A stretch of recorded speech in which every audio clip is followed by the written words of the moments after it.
For thousands of years, the Sarathi Concord believed they understood fear. Their civilizations stretched across silver-blue star systems, each one linked by shimmering energy gates that hummed quietly in the darkness of space. They were a peaceful people, thin and graceful, with translucent skin that glowed softly in dim light.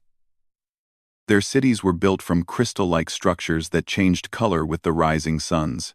Even their battles, when they rarely happened, were resolved with careful negotiations rather than violence.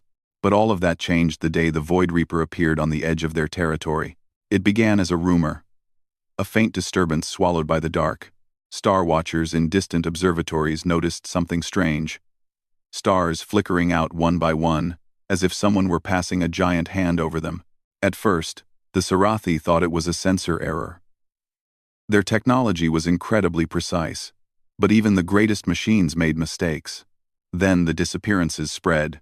Entire star systems went dark. Not destroyed, simply gone. Planets vanished as if they had never existed, leaving behind only cold, empty space. Untouched and silent. Space stations winked out. Communication arrays fell silent. Millions of lives erased. The Sarathi did not understand. And the Sarathi feared what they did not understand. At the Crystal Council Hall, the highest chamber of leadership, the great elders gathered to discuss the growing threat. The hall glowed with shifting colors, blues of concern, reds of alarm, and pale white streaks of dread. Elder Koresh, the oldest among them, pressed his thin fingers together. "We must not provoke it," he whispered. "We have survived by avoiding danger. The Void Reaper is beyond anything we know." Elder Vashira trembled, her skin dimming to gray.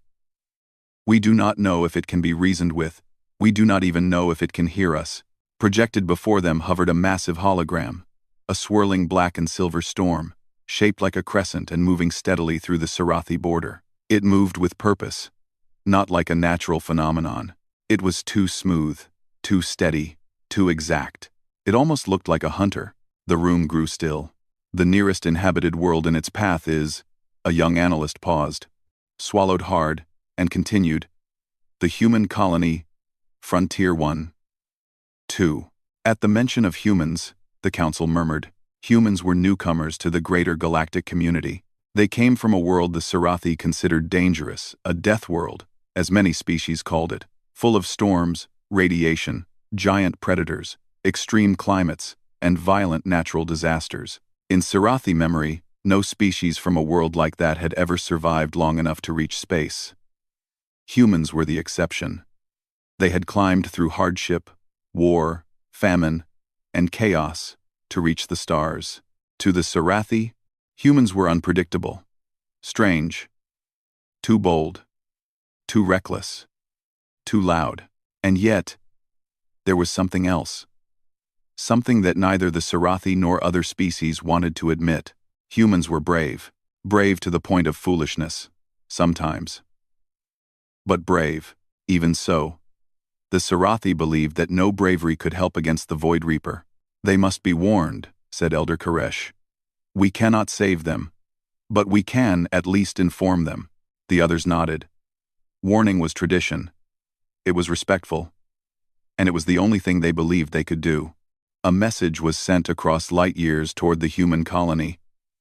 It was simple, direct, and urgent. "A catastrophic threat is coming. Evacuate immediately. Do not attempt to confront it." The Sarathi waited, their long hands shaking, their luminous eyes unable to look away from the projection of the Void Reaper. The swirling crescent grew larger with each passing day. It was not fast, but it was unstoppable.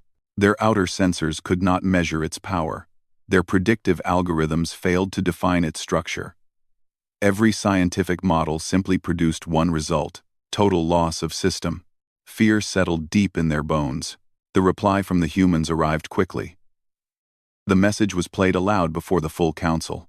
A rough, calm voice spoke. "Message received. We're preparing." That was it. No panic. No cries for help.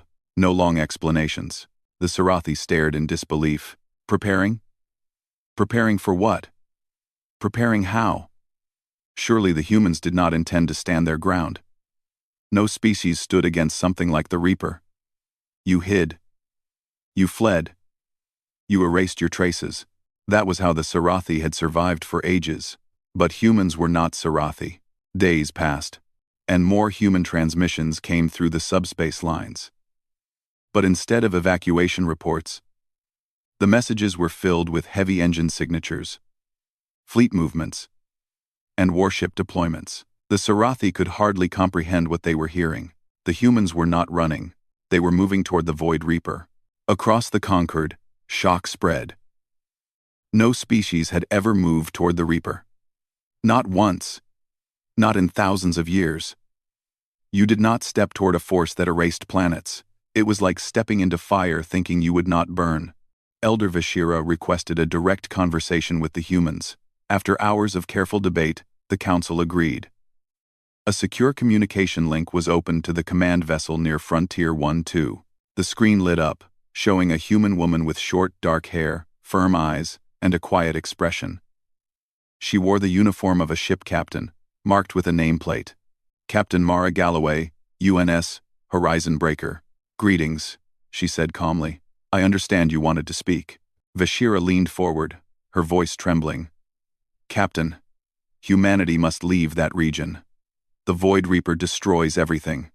We have analyzed it. You cannot fight it. Captain Galloway nodded politely. We appreciate your concern. It is not concern, Vashira said quickly. It is certainty. You must retreat. Instead of fear, the human captain simply stood, folding her arms behind her back. Her voice remained steady. Then we'll go meet it. Silence filled the council hall. Even the Sarathi translators hesitated, uncertain if they had misheard. Go, meet it? Koresh repeated weakly. Captain, you do not understand. This thing is not an enemy you can negotiate with. It is not a foe with weaknesses. It is not. Galloway shook her head. Everything has a weakness. And if it doesn't, we'll make one. The Sarathi felt a shiver run across their skin. This was the difference between humans and every other people in the Concord. Where others saw inevitable doom, humans saw a puzzle, a challenge. Something to confront, something to examine and break apart if necessary. Something they could overcome. But why? Vashira whispered. Why would you risk yourselves? The captain looked at the Sarathi for a long moment, then replied, because running would mean everyone else dies next. And we're tired of watching the galaxy be afraid. The transmission ended. In the council hall, for the first time in generations, no one spoke. They had expected humans to be reckless, loud, maybe even aggressive, but they had not expected this calm confidence, this absolute refusal to accept the fate the galaxy had obeyed for centuries. Outside, the Void Reaper continued its slow advance, carving a silent path of darkness across the stars. Inside, the Sarathi stared at the hollow image of the human fleet as dozens of starships aligned, engines glowing as they set a course that no sane species would ever choose, toward the Reaper, toward the unknown, toward certain death. Or at least, that was what the Sarathi believed. Humanity believed something entirely different. They believed that the Void Reaper had simply never met the right challenge before, and the humans were ready to introduce themselves. The human fleet gathered like a wall of moving metal and bright engines. Warships, science vessels, hospital carriers, repair frigates, hundreds of ships formed a formation around the command dreadnought Horizon Breaker. Their engines glowed a strong white blue, pulsing like the steady heartbeat of a giant creature preparing for battle. To the Sarathi observers watching from a safe distance, it looked unreal. How could any species stand so boldly in front of a force like the Void Reaper? It was like seeing someone build a house in the path of a starstorm. From the bridge of the Horizon Breaker, Captain Mara Galloway stood straight, her hands behind her back. She studied the holographic display that showed the Reaper's slow crawl across the galaxy. Her ship's AI, a calm, synthetic voice named Eidolon, spoke softly beside her. Captain, analyze, update complete. The Reaper maintains speed and heading. No deviation. Any change in energy levels? Galloway asked. Minimal. Pattern remains stable. Stable, predictable, unstoppable. She nodded. Begin full spectrum scans. Keep the fleet in tight formation. And prepare the long-range cannons for a test firing. Yes, Captain. The bridge crew moved quickly, fingers sliding across digital panels. Eyes sharp and focused. There was no panic. No fear. Only determination. Watching from their distant relay platform, the Sarathi could hardly believe what they saw. Human officers walked with calm confidence. Their voices were steady. Their movements were direct. It was as if they were preparing for a storm they had already survived 100 times. Elder Vashira sighed softly. They do not understand the danger. Elder Koresh shook his head. No, they understand. They simply do not fear it. Another council member whispered, how can a species survive with minds like theirs? The answer was simple. Humans had never been given an easy life. They were forged by hardship, raised by storms. Their homeworld taught them that survival was never guaranteed. Maybe that was why they faced the Reaper with such loud courage. On the human science ship Resolute Path, Dr. Alicia Hahn worked with a team of physicists and engineers. Their mission was clear. Learn everything about the Void Reaper before it reached Frontier 1-2. The screens showed its swirling crescent form black at the center. Silver storms forming a colossal arc. It was as large as a planet, yet moved with the precision of a machine. Alicia frowned. This looks unnatural, she said. Look at the energy fluctuations. They're too regular, too precise. Her colleague, Dr. Conrad, nodded. Almost like a repeating pattern. And patterns, Alicia said, usually mean intelligence. The room went quiet. Humans had guessed the Reaper might not be a simple cosmic event, but now they had real evidence. Repeating structure lines in the energy field, arranged like commands in a program. It's following instructions, Alicia whispered, which means something or someone is controlling it. If that was true, the galaxy had misunderstood the Reaper for centuries. It was not a wild storm. It was a weapon, a very old one. Alicia opened a secure line to Captain Galloway. Captain, she said quickly, we believe the Reaper is artificial. Galloway crossed her arms. Origin? Unknown. Could be thousands of years old. Maybe millions. But we also detected trapped signatures. Life signs buried deep inside the energy structure. Life signs? Galloway asked. Yes. Faint, but consistent. Alive or dead. We can't be sure yet. Galloway nodded slowly, thinking. Keep scanning. Send all data to the fleet. She ended the call, then turned to her tactical officer. Signal all ships. Increase sensor focus on the Reaper's core. If there's life inside, we need to know what kind. Yes, Captain. As the fleet prepared for action, a new transmission came in, this time from the Cerulean. A small bird-like species known for their high intelligence, but extreme caution. They rarely contacted other civilizations, and when they did, it was usually to warn them of distant dangers. Their representative appeared on the screen, bright feathers shaking. Humans, turn back! The Cerulean cried. We have records of the Reaper from before our oldest histories.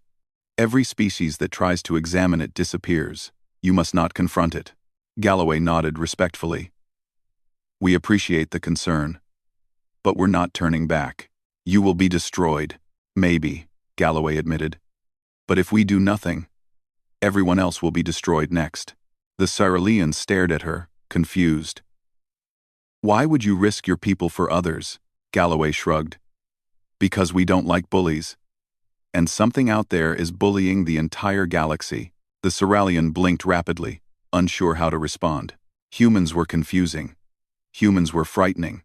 Humans were inspiring. The Sarathi continued to watch. Every new human action shook them.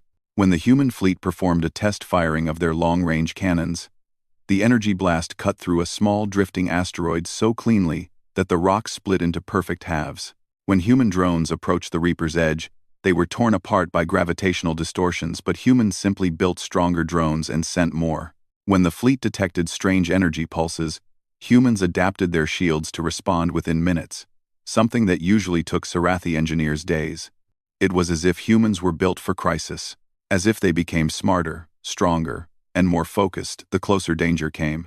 Inside the horizon breaker, the bridge lights dimmed as Eidolon brought up new readings. Captain. Long-range scans detect a faint structure inside the Reaper's core. Galloway raised an eyebrow. Defined structure. A central mass. Metallic. Approximately 40 kilometers wide. The crew exchanged shocked glances. A machine. A giant machine. Can we image it? Galloway asked. Yes, but resolution will be low due to interference. Do it. The hologram flickered, distorted at first, then sharpened just enough to reveal shape. A large, multi-layered mechanical sphere filled with glowing lines like a brain made of metal. Conrad's voice crackled through the comm. Captain, that is definitely artificial. It appears to be controlling the Reaper's vortex. Galloway stepped closer. So the Reaper is a shell? Exactly, Conrad said. A shell around a core machine. And the life signs inside? She asked. Stronger now. Whatever's in there isn't dead. The Sarathi shivered as the translation of the human data came through their system. It's alive in there? Vashira whispered. Perhaps many, Koresh said. Perhaps a trapped species. A trapped species inside a galaxy-destroying weapon. The Sarathi could barely comprehend it. Minutes later, another signal lit up across the human fleet. Alicia again, breathless this time. Captain, we've identified the trapped signatures. They match no known species. We may be looking at a civilization older than the Concorde itself. Galloway exhaled slowly. And they're being used to power the Reaper. Yes, Alicia said. Against their will. We think they're being held inside energy loops that force them to generate the Reaper's destructive effect. It was slavery. On a cosmic scale, a quiet anger settled across the bridge. Humans had many flaws. But one thing that defined them, as long as their history existed, was this. They hated the idea of anyone being chained. Captain, Eidolon said suddenly. Incoming message from the fleet. Multiple Allied vessels request permission to join any rescue mission. Galloway glanced at the screen, seeing small ships from half a dozen species. She smiled faintly. Humans take one step forward, and others finally follow. The captain opened a fleet-wide channel. This is Captain Mara Galloway of the Horizon Breaker. We have confirmed the Reaper is an ancient machine using a living species as a power source. We will free them if we can.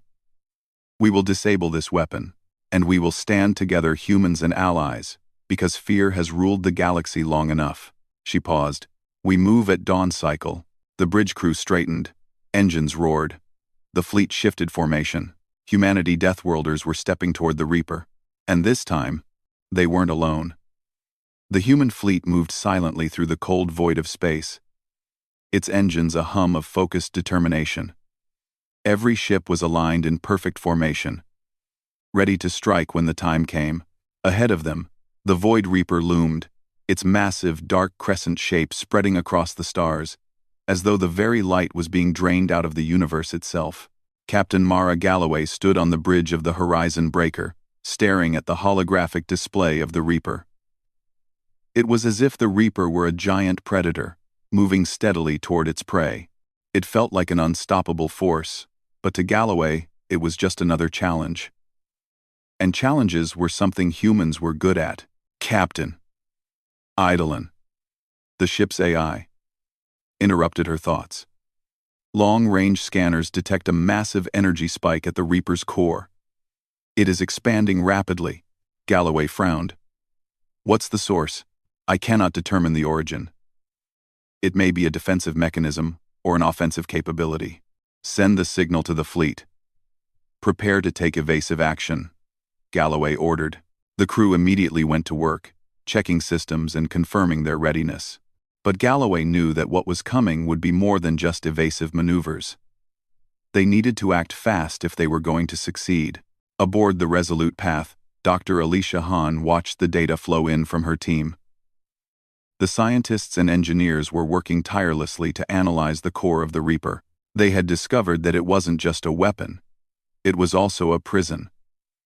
A containment vessel holding a forgotten species trapped for centuries. Their energy used to power the Reaper's deadly storm.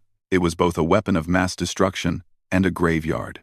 "We need to free them," Alicia said, her voice barely above a whisper. Her colleague, Dr. Conrad, looked up from his terminal. "We don't know if we can. We don't even know how they're being held there. What if releasing them makes the whole Reaper collapse? We have to try," Alicia insisted.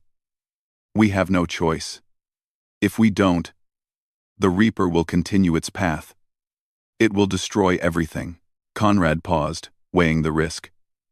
"Then we'll need to figure out how to destabilize the core. We can't just blast it apart. That might make things worse." "We'll work with what we've got," Alicia said. "Prepare a team. We'll head in as soon as we can." Back on the horizon breaker, Galloway looked at the approaching Reaper. Every instinct told her to retreat, to fall back, and regroup.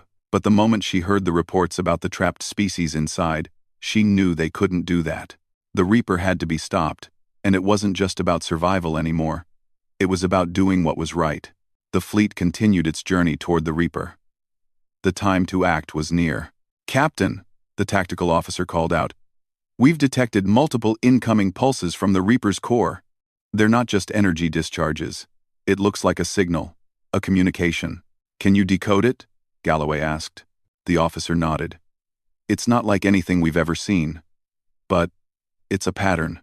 Can we send a reply?" she asked, her mind racing. If there was a way to communicate with the intelligence behind the Reaper, it could give them a chance. "Sending now," the officer replied. For a moment, the bridge was silent. Then, the response came back. A complex series of light pulses and wave patterns that even Eidolon struggled to interpret. "It's trying to talk," Galloway muttered to herself. "But it's not answering us in a way we can understand." Eidolon's voice cut through the air. "Captain, we may be able to use the communication to our advantage. The signal patterns suggest that it is responding to an external source. It is likely that the Reaper can be controlled, or at least redirected, with the right signal." Galloway's heart skipped a beat. "Redirect it? Can you send the signal?" "It is possible," Eidolon replied. "But I will need time to decode the message and find the correct frequency." "Then get to work." "Eidolon," Galloway ordered. "We don't have much time." Meanwhile, on the Resolute path, Alicia and her team were preparing to enter the heart of the Reaper. They had found a way in through the outer shell, which was made of energy instead of solid matter. Their entry point was through a weak spot in the Reaper's defense matrix, an opening they had discovered just hours earlier. Alicia checked her suit one last time. The technology was advanced, but no one could say for sure what they'd be walking into. The energy core of the Reaper was unstable. The signals from the trapped species inside were growing stronger, but they still didn't understand what had kept them alive for so long. "We're ready," Alicia said, her voice steady. The team was suited up, the air inside their helmets thick with anticipation. They had come a long way to get to this moment. They would either free these beings or risk everything to destroy the Reaper. "Alicia, you'll need to be careful. If the energy spikes in the core get any higher, it could destabilize everything," Conrad warned. Alicia nodded. "Understood. We move fast. We move smart." The team moved toward the breach, entering the twisted core of the Reaper. The closer they got to the heart, the more unstable the environment became. The walls flickered with strange, electric pulses, and the temperature seemed to shift erratically. "I don't like this," one of the engineers muttered. "It's like we're walking through a living thing." "Stay focused," Alicia said. They finally reached the central core, a massive, pulsing sphere that seemed to hum with energy. Around it were the faint outlines of the trapped species. Their energy signatures were growing stronger. But they were still contained within a web of electrical energy. Alicia could see them shapes like people. But made of pure energy, they floated motionless, their forms trapped within the power field. "Get the neutralizers ready," Alicia said. "We'll need to disrupt the energy field to free them." Back on the horizon breaker, Galloway's fingers tapped nervously on the armrest. Time was running out. The fleet had closed the gap between them and the Reaper. The massive crescent shape was now only a few light minutes away, its energy spikes growing more intense with each passing second. "Captain, we've cracked the signal," Eidolon said suddenly. "It's not just a communication, it's a system command." "A system command?" Galloway repeated. "To what?" "To the entire Reaper. It's a control mechanism. If we transmit the right signal back, we can reprogram the Reaper's core." "Can you send the signal?" Galloway asked, her voice sharp. "Yes, but it will require me to link into the Reaper's core system directly." "Then do it," Galloway said. "We need control." The next few moments felt like hours. The tension on the bridge was thick. The fleet was now in range to attack, but Galloway knew they had one shot at this. One chance to stop the Reaper from destroying everything in its path. Suddenly, the bridge lights flickered. "Captain," the tactical officer said urgently. "The Reaper's energy levels are spiking." "We've got one shot," Galloway said, turning to her crew. "Prepare to fire everything. If Eidolon can get control, we need to keep the Reaper occupied long enough for the signal to take hold." The countdown began. A deep hum filled the ship as weapons systems charged. And then, just as the Reaper unleashed a massive energy pulse toward the fleet, Galloway spoke the words that would change everything. "Fire." The fleet's cannons roared, and everything went white. Inside the core of the Reaper, Alicia and her team struggled to hold on. The energy spikes were rising, but they had no choice but to continue. They had to free the prisoners inside before everything collapsed. As the first blast from the fleet shook the Reaper's core, the electrical web began to destabilize. "We're losing power," one of the engineers shouted. "Hold on," Alicia ordered. And then, just as the walls of the Reaper began to crack and splinter, the energy field surrounding the prisoners flickered, and then it broke. The trapped species, finally free, began to pulse with light, their forms swirling in the open space. They were alive, they were free, and they were no longer alone. The Horizon Breaker and its fleet fired their cannons again. This time, the blasts slammed into the Reaper's outer shell, causing it to shimmer and ripple like a surface of disturbed water. The shockwaves spread out in all directions, and for a moment, it felt like the universe itself held its breath. On the bridge of the Horizon Breaker, Captain Mara Galloway watched the holographic display. The fleet's weapons had made contact, but the damage was minimal. The Reaper's shell remained unbroken, and the pulse of energy from its core was as strong as ever. They needed more than brute force. "Eidolon," Galloway said. "How much longer until we have full control of the Reaper?" 70 seconds, Eidolon replied. "The signal is almost complete, but the core's defensive systems are more advanced than anticipated. The interference is significant. 70 seconds. Galloway repeated to herself. She clenched her fists. They couldn't afford to wait any longer. The Reaper was already firing again. Another energy pulse shot from its core, directed straight at the fleet. Galloway didn't hesitate. "Get the fleet to evasive maneuvers," she ordered. The fleet broke formation in a flash. Ships veered and twisted, dodging the powerful blasts. On the Horizon Breaker, the crew fought to maintain balance as the ship swerved and veered with the rest of the fleet. The engines roared, and the shields flared bright blue, absorbing the energy pulses. But the strain was visible on the ship's systems, and the strain was worse on Galloway's heart. Then, just as the next blast came in, Eidolon's voice echoed through the bridge. "Captain, I have control of the core." A wave of relief hit Galloway. But there was no time to celebrate. The moment Eidolon seized control, the fleet immediately adjusted its course. The energy spikes from the Reaper began to stabilize.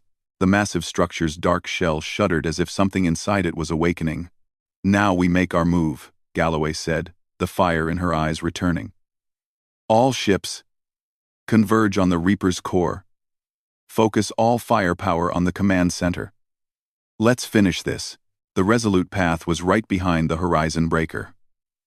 Dr. Alicia Hahn and her team had barely made it out of the core when the energy field finally collapsed. The light from the freed species surged outward, briefly illuminating the Reaper's dark insides. The team stumbled back as the core shimmered and flickered.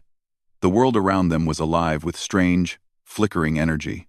Alicia gasped for air, adjusting her helmet. The freed species, the ones who had been trapped for so long, began to float freely around them.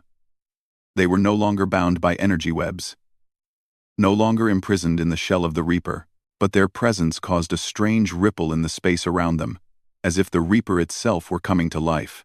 "They're," Alicia whispered, watching the glowing beings. "They're free." The beings moved slowly, cautiously. Their shapes were unlike anything Alicia had ever seen. Part organic, part energy. They pulsed with light, flickering and shifting, as though they were adjusting to the change in their environment. They were powerful, but fragile. "We need to get out of here," Conrad urged. "This place is collapsing." "We don't know how long we have," Alicia nodded. "We've done what we can. The rest is up to them." The team retreated quickly, moving toward the exit. As they ran, Alicia couldn't help but look back at the glowing figures. They were alive again. And somehow, that made all the difference. They had broken free of the Reaper's control, and now, it was up to humanity and their allies to finish what had begun. On the horizon breaker, Galloway watched the unfolding battle. The fleet was attacking the core of the Reaper, their weapons focusing on its most vulnerable point. The command center. The once unstoppable force was now slowly being chipped away at by the combined power of the fleet. "The core is weakening," Eidolon reported. "The energy spikes are starting to subside." Galloway stood tall, eyes fixed on the battlefield. She could see the other ships moving in close, firing their weapons with precision. The alien species that had joined the humans in this mission were finally standing side by side, working together to stop the Reaper. The galaxy, once divided, was finally united in this single cause. The Void Reaper, that ancient force of destruction, was losing power. The once impenetrable shell was now cracking, its energy pulses growing weaker with each shot. Galloway felt a sense of satisfaction, but there was no room for celebration just yet. They needed to be sure it was truly over. Another pulse shot from the Reaper's core, this time weaker than before, but it was still strong enough to rattle the ships in the fleet. Galloway's hands tightened around the control panel, her mind racing. "Captain!" The voice of her communications officer cut through her thoughts.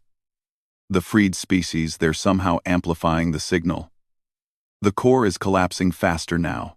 Galloway's eyes widened. "Amplifying it?" "Yes, Captain. It seems the freed species are using their energy to push the Reaper into a self-destructive state." Galloway smiled. "That's exactly what we needed. All ships, hold position. Prepare for final impact." The Sarathi Concord had been watching the entire battle from a distance. Their ships had not moved toward the fight, but they had observed the humans' relentless assault on the Reaper. Their first instinct had been to retreat, to distance themselves from the chaos. But as the battle raged on, something changed. The Sarathi leaders had seen what no one expected. The humans had done what no one thought was possible. They had won. As the last energy pulse from the Reaper blasted outward, the massive structure finally began to crumble. The core shattered, sending a wave of energy through the entire system. But instead of destroying everything in its path, the energy began to dissipate harmlessly into the void, like the final breath of a dying star. The Reaper was dead, and so was the threat that had loomed over the galaxy for so long. The Sarathi, along with the other allied species, watched in silence. For the first time in generations, they realized they were no longer the dominant force in the galaxy. Humans, with their bravery and determination, had broken the cycle of fear and uncertainty. They had faced the impossible and emerged victorious. Captain Galloway stood on the bridge, watching the stars flicker as the final remnants of the Reaper disintegrated in the distance. The fleet was quiet now, their mission complete. The galaxy was safe, but Galloway knew the real victory wasn't just in the destruction of the Reaper. It was in the unity that had been forged in the fires of battle. Species that had once been divided by fear and mistrust now stood together as allies. And it was humanity that had led the charge. "Captain," Eidolon said, breaking the silence. "The fleet is ready to depart." Galloway nodded. "Set a course for home, Eidolon. Let's head back." As the horizon breaker turned away from the remnants of the Reaper, Galloway looked out at the stars. The galaxy had changed. Humanity had changed it. For the first time in history, the galaxy had found a new direction. One forged by Deathworlders who refused to be afraid. They had taken one step forward, and that step had saved everyone. And, somehow, in their courage, they had shown the rest of the galaxy that light could still shine. Even in the darkest of places.